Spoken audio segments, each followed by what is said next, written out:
Gadgets. Let's face it, in this world of modern technology, most of us have got too many gadgets.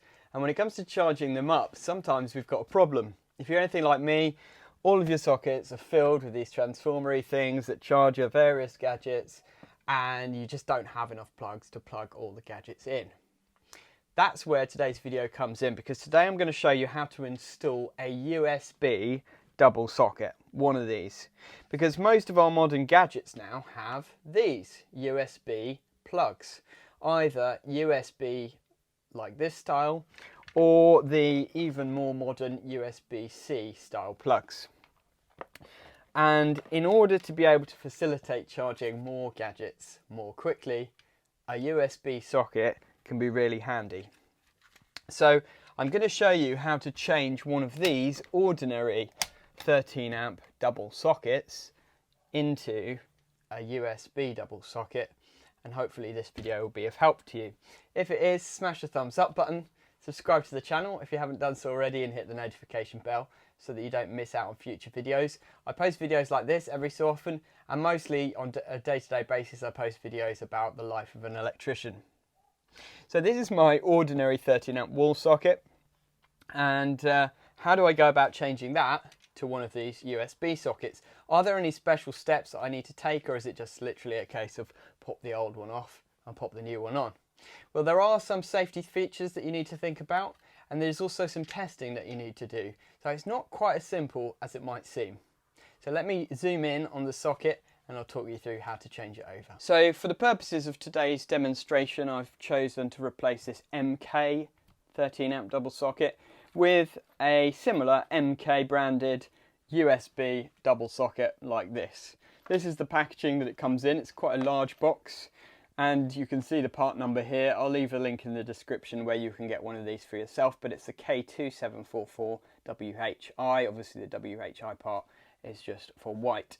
And the key metrics on this are, obviously it's a 2-gang, so 2-gang means a double socket, basically 2 socket outlets with a 2-port USB charger, which is 2 amps, 5 volts. And 25mm is more about the depth of the actual socket there. So how do we go about taking this off safely and putting this on? Well, first of all, the most important safety step that we need to take is to safely isolate the electricity to make sure that this is not live when we're changing it over, because obviously that would put us at risk of an electric shock. So how do we isolate the power to this? Well, first we need to check to make sure it's live, and you can do that using one of these. You can get these online. This particular one is a QTech one, QTech 103. It's basically a plug-in power tester, and it just shows whether there's power to the socket and whether the polarity is correct, etc., which we'll be able to use then also to check the polarity of the new socket that we've put on later on. So what I will do is just plug this in to my socket, and as you can see, the 3 green lights are glowing and it's whistling to say that the power is onto it. So now I've got to go to my consumer unit, which is downstairs, and I've got to turn off the correct circuit to make sure that this is safely isolated. So let's go down to the consumer unit and see how we do that. So here we are at the consumer unit, or what some people call the fuse box, and this is the box in the house that contains the circuit breakers which turn off the various circuits for various appliances, sockets, lights, etc.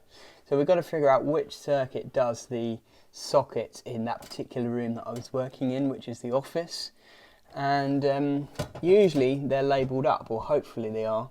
So we can see several circuits labelled here, and circuit 2 is just labelled as sockets, whereas circuit 3 is labelled kitchen sockets, and circuit 9 is labelled as ring circuit loft. So I would imagine that circuit 2 is the one that we want, and it just says 13 amp sockets. So as long as there's nothing vital on that particular circuit that will cause anyone disturbance or cause a safety issue to turn it off, then I should be safe to turn that off. So I will turn off circuit 2 sockets, and then I'll go and check my plug tester to see if the power has gone off to that particular socket. So to turn the circuit breaker off, simply flick the circuit breaker down like so, and that should isolate the circuit. Now if you're a professional, you should actually lock this off, because nobody else can come along and turn it back on while you're working on it. But I'll leave that with you. Right, so I've come back up to my socket and it's still live. So I need to go back down now and turn off another circuit until I find the right one. Right, so the first lesson here is never believe what the circuits are labelled up as, and don't trust it, because actually the socket here in the office upstairs was labelled as kitchen sockets. So it doesn't only just do the kitchen sockets, but it also does some of the upstairs sockets. And obviously if I'd have just trusted one of the circuits that was sort of general sockets and then had worked on this without testing, I could have been electrocuted. So lesson one for you, never trust the circuit schedule. But now we can see that my plug tester has gone off. The circuit seems to be isolated. So I can unplug the tester there, and I can take the cover off this socket. And it's very easy to do that. You just undo these screws. They're little flat head screws, what we call M3.5 screws. They're a 3.5mm thread, and they're like machine screws basically. So they have a pre-cast thread in them, and these ones aren't particularly long. So I take the screws off, and then I'm able to just gently lever the socket face away from the wall.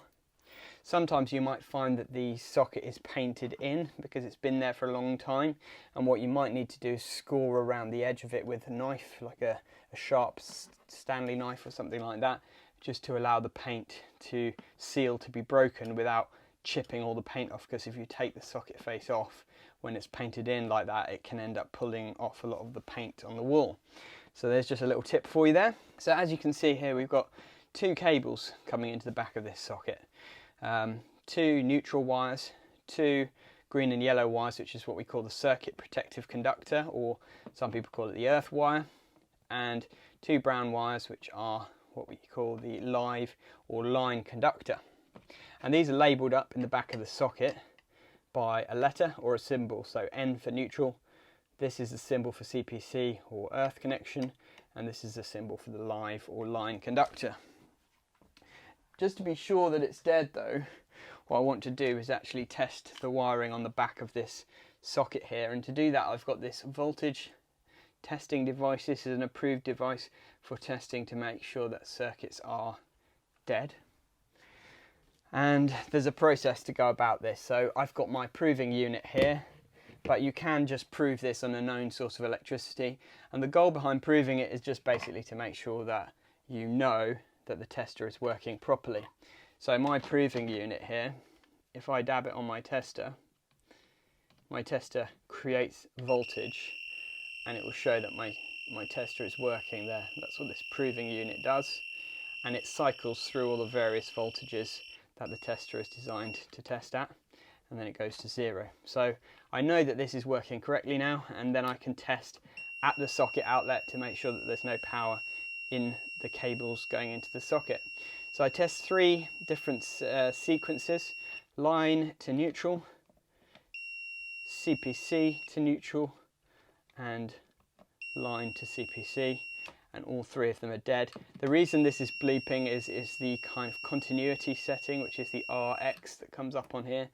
Basically, if there's continuity between the 2 leads, then it will actually bleep like that. But there's no voltage unless you see it rising up to the various voltage settings on there. So I can be confident that this is dead, but actually I need to double check my tester is still working too. So I just check my tester one more time by proving it on my proving unit, so I know my tester hasn't broken in between testing it the first time. And now I can be truly confident that this socket is dead and safe for me to work on. All of these products, by the way, that I'm using today, I will leave a link in the description for them so you can get them yourself and work safely on these kind of circuits. Now obviously I'm talking to you as an audience here. I know that most of my audience are qualified electricians, but I know that some of you will be potentially DIYers, people who want to do a little electrical job at home. And first of all, I'd say I always recommend that you get a qualified electrician to do any electrical jobs, even if you feel like you're competent, because a qualified electrician is highly trained to be able to do these kind of jobs. However, if you do feel that you're competent and you can do this safely, then at least this video will show you how you can do it safely.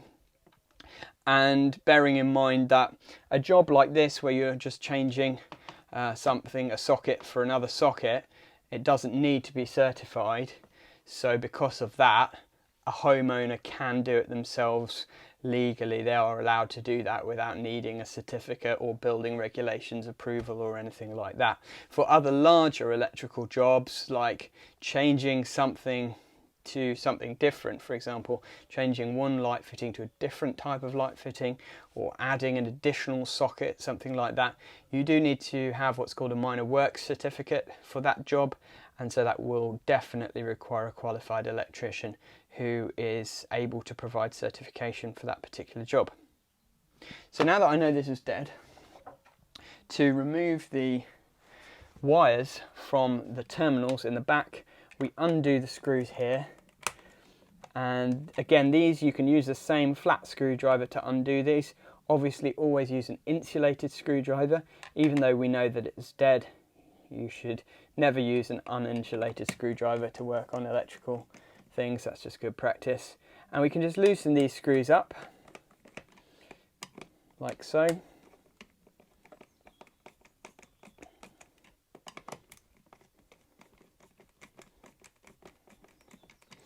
And then the wires should just come out of the back of the socket fairly easily like that. So that's good. Now, how do we fit this new socket?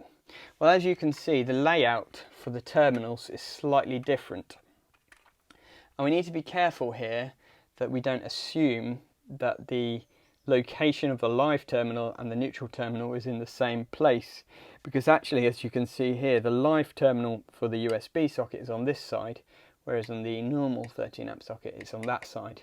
So you need to make sure that you're connecting the correct wires to the correct slots in the back of the socket, the correct terminals, in order to make sure that you don't get the polarity wrong, you don't get the wires the wrong way round. So it's good practice to start with the earth or CPC conductor, as we call it. So we'll do that, and we just take these two wires and we put them into the earth terminal in the back of the socket. Be careful that the sleeving doesn't slip over the wires and end up getting caught in the terminal, because that can cause you to have a poor connection. I'll just zoom in now so that you can see how I do this. So here we have our CPC conductors, or earth conductors, whatever you want to call them. And they go into either of these two earth terminals here, which are marked with this Terra symbol. So you can put them into either one of these terminals. You could, if you wanted to put one in there and one in there, you could put both in there and both in there. It really doesn't make any difference, because those earthing terminals are interconnected. And those earthing terminals earth the lugs here as well, which are the holes where the screws fit into, so that the metal screws will be earthed, and therefore the metal back box here will also be earthed. So as long as you connect them in somewhere to either here or here, you'll be absolutely fine. So these two wires, as I say, will go into this particular terminal here, and we just need to make sure that the earth sleeving doesn't actually go over the wires when we put them in. See, if you push the earth sleeving over like that, you can end up gripping the terminal screw onto the earth sleeving rather than the copper wire itself, and that will create a high resistance joint, which is going to be a problem. So we want to avoid that. So a good way to do that is just to grip hard onto the sleeving of the cables, and then just gently slip the wires in like that to the terminal, making sure that they're all the way in so that you don't see much copper, and then just screw the terminal screw up. And you want it to be tight enough so that it grips nicely onto the copper, but not so tight that it actually goes all the way through the copper. So once you've got it to a fair tightness, what you want to do is just give a little tug on these wires, a little pull on them, just to make sure that they don't pull out, and that's nice and secure. So that's absolutely fine. So next we will do the live conductor. So we'll just put these neutral conductors up out of the way for the moment, and the live conductors are here, and they need to go into the terminal labelled L here. Now with these MK sockets, the screws are already undone, so the terminals are open, and all we have to do is slot our wires into that particular terminal like that. Again, making sure that the copper goes all the way in so that there's not a huge amount of exposed copper outside. And the length that these are stripped back is adequate.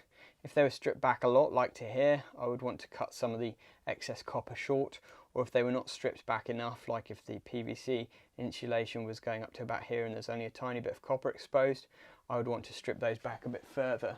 And to do that, you can use a cable stripping tool like this, or some cable cutters. So we'll just slot our line conductors into the back of our socket here like this, and then we hold them in place while we do the terminal screw up. And again, get it nice and tight, but not so tight that you end up screwing all the way through the copper. We give them a little pull, so that's nice and solid there, they're not going to come out.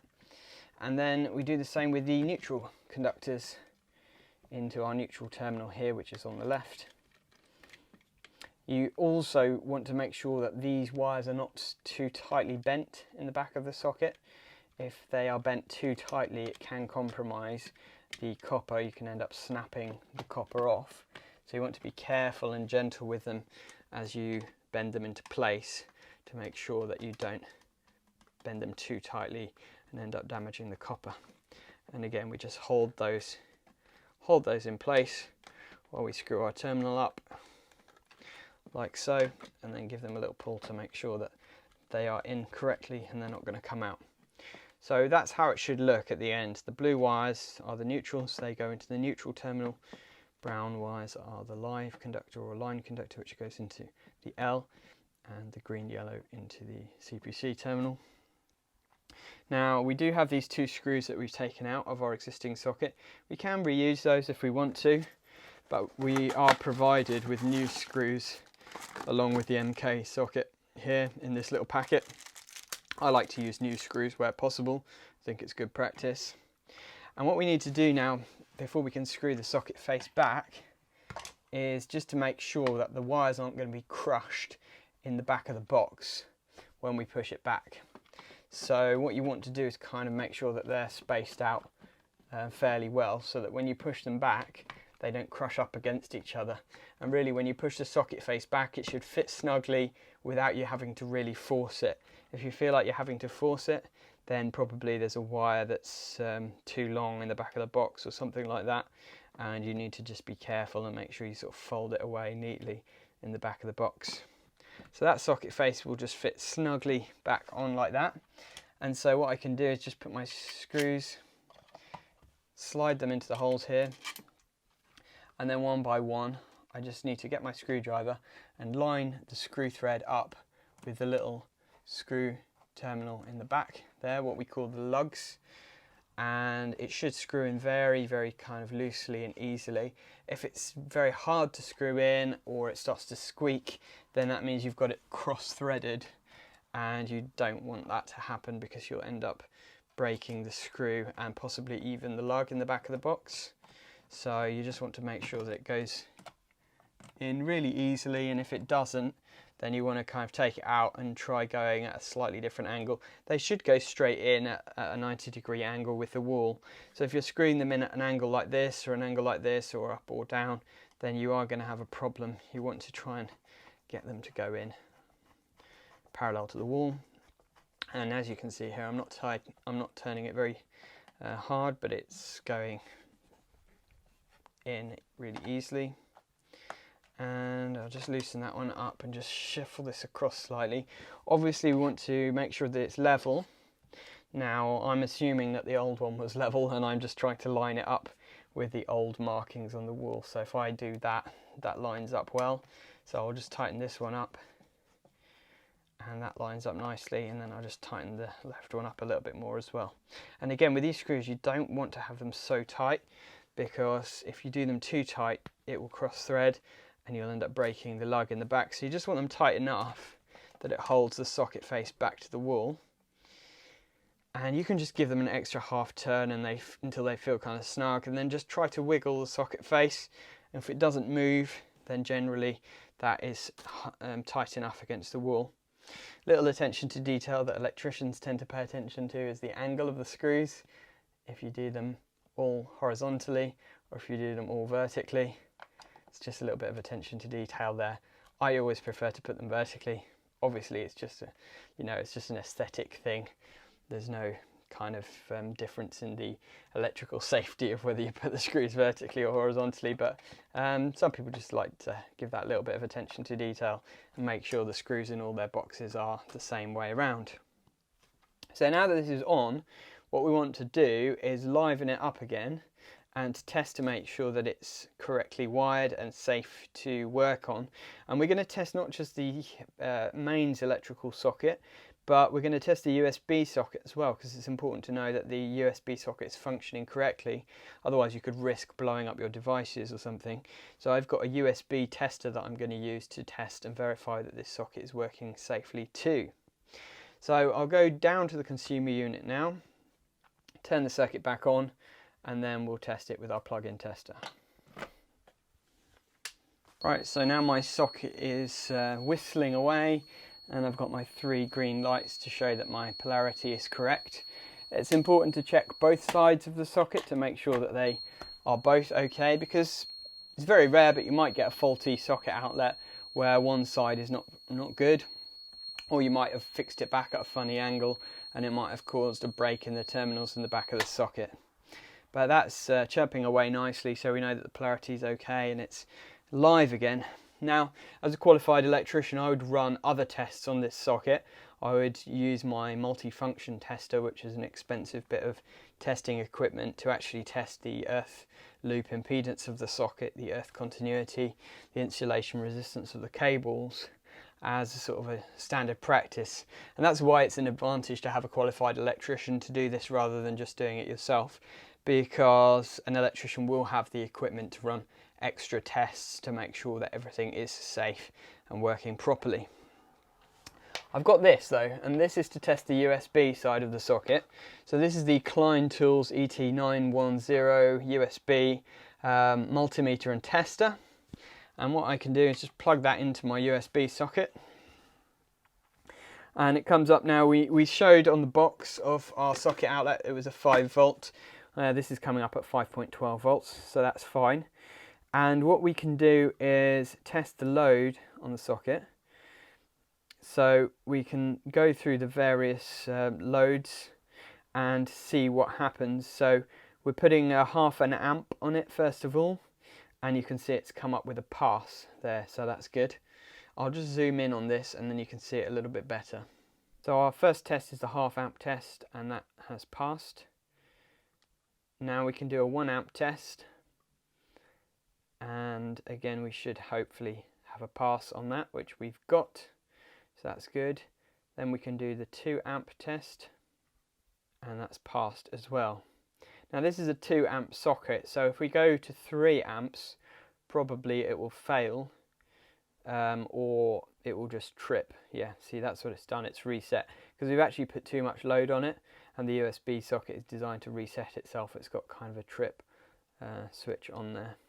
So that is a way of testing that the overload protection within the socket is working correctly too. And that's it really. It's very simple, but it works really well, this little tester. It's a handy bit of kit to be able to verify that your USB sockets that you're installing are actually working correctly. The mode button on here doesn't seem to do much, but we can check our other USB outlet as well. It's probably worth to check both of them just to make sure that they're both working safely and correctly. And this just enables you to be able to fault find as well on particular USB sockets. So if a customer says to you, oh, my USB socket's not working, well, you can actually run this test on it to see whether it's working correctly or not, or whether it's the actual cable that they've plugged into it or the piece of equipment, the electronic equipment itself that's actually up the creek. So it's a good little tool for any electrician to have in their tool bag if you do install or maintain USB sockets on a regular basis. Well, that's perfect timing because my phone battery's nearly died. So I hope you enjoyed this video. I'm going to plug in my USB cable for my phone now and give it a bit of a charge.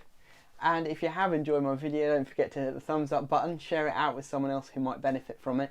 And if you like these kind of videos, subscribe to my channel and hit the notification bell so that you don't miss out on future videos. Thanks for watching and have a great day.